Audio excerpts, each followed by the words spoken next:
Hi guys, welcome to Teddy Talk number 3, and today I'm going to be talking about, drumroll please, The Turn of the Key by Ruth Ware. I want to talk to you about this book because I really enjoyed it. I'm going to start out with a spoiler-free section, and at the end I'm going to give away some major spoilers. But don't worry, I'll warn you before that. This book is a mystery, and it is about a young woman. She's 27 years old, and she finds an ad online of a family looking for a live-in nanny. The pay is really good. It was like £55,000 a year. It takes place in the United Kingdom. A car provided, all expenses provided, plus I think it was like 8 weeks vacation a year, so it sounded like an amazing deal. And so she sent in all the paperwork required, she interviewed, she got the job, and she was so excited. She currently lived in London when this happened, and the position was in Scotland. So she did have to move pretty far. She kind of just quit her job that she was currently working at. She was at a daycare center, and she just moved in with this family to become their nanny. The family has 4 children, ranging in age from 18 months to 14 years old, and so she had experience with lots of different age groups, and she didn't think that would be a problem. She moves in, and the house is just configured like crazy with cameras and speakers, and it's what they call a smart house. A smart house. So the mom tells her at one point during the interview, yeah, the whole house is wired up. You can see into any of the bedrooms, and you can talk to the kids through your phone from another place in the house or from a tablet. She even discovers that the shower is configured this way, the lights, the music, everything is run through this app called Happy. So she is a little bit creeped out by that, but she just thinks she really wants this job, so it's okay. What I didn't like about this book so much was the first half of it to me just seemed kind of average as far as suspense, as far as wanting to keep going. Because it's a mystery, so I was expecting to be just like sucked in and really, really wanting to know what happened. Now, I did have probably more of an interest in it than the average person just because I work with kids. I, in my high school and college days, worked in daycare centers. I never was a nanny though, but I could relate to some of the things that the main character was experiencing as far as working with kids, and so I just kind of found it interesting and a little bit funny, some of the mishaps that were happening between her and the children, the way the children were misbehaving and kind of getting the best of her.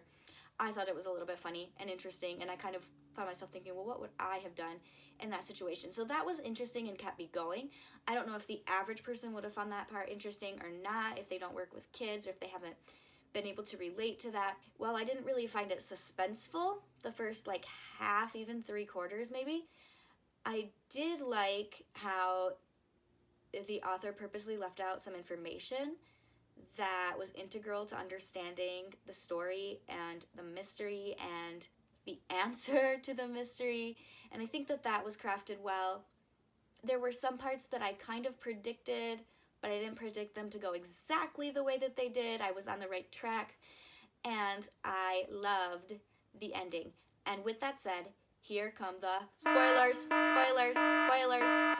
Stop watching if you do not want to know, because I'm seriously going to ruin the ending of the book for you. At the end, we find out that Ellie, the 5-year-old girl in the house, is the one who pushed her sister to her death.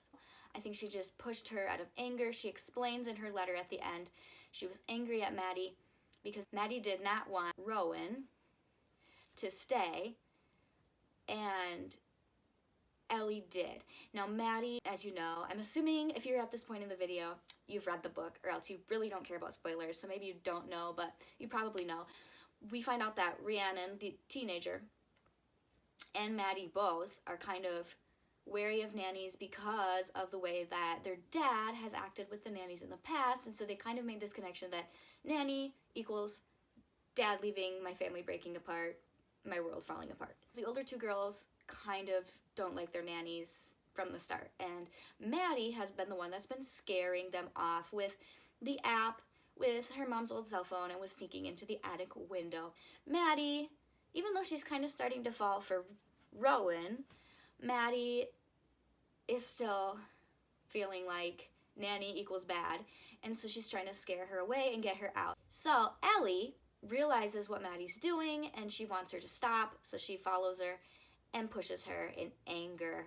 The death was truly an accident. She just pushed her. She's 5 years old. She's mad at her sister. She doesn't want Rowan to leave. She wants Rowan to stay. Maddie wants her to leave. And so Ellie pushes Maddie to her death. Now, what I think is really sweet at the end, at least this is my interpretation of the ending. Let me know if you interpreted it differently. But I think at the end, what we find out is that Rowan never sent the letter to Mr. Wrexham, the one that she's been writing the whole entire book. She never sent it, and we find that out because some dude, I don't remember his name, but he finds it in the wall of the prison, along with a letter from Jean, the housekeeper, and Ellie. I think that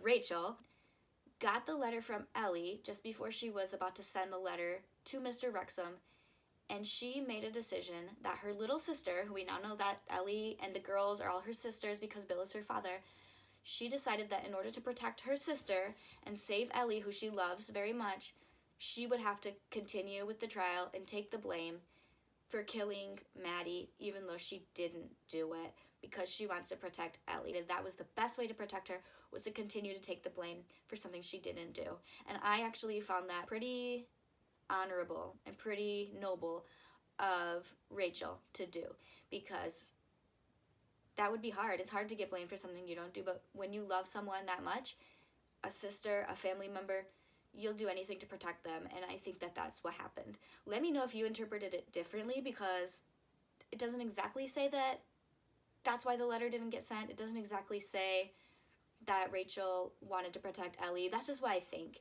And so let me know if you thought something different.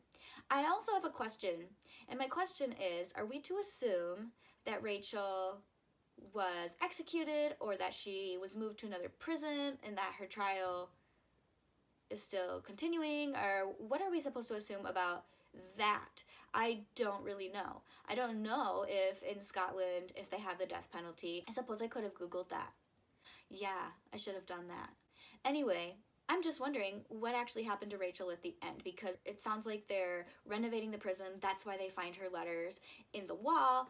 And I'm thinking, well, why did she leave them there, and where is she? Like, did she die? Did she get moved to another prison? Did she get acquitted of this murder and get released? We don't know. I'm assuming she did not get acquitted because, like I said, I think she took the blame for Ellie, but we don't know. So I would love to hear what you guys think about that.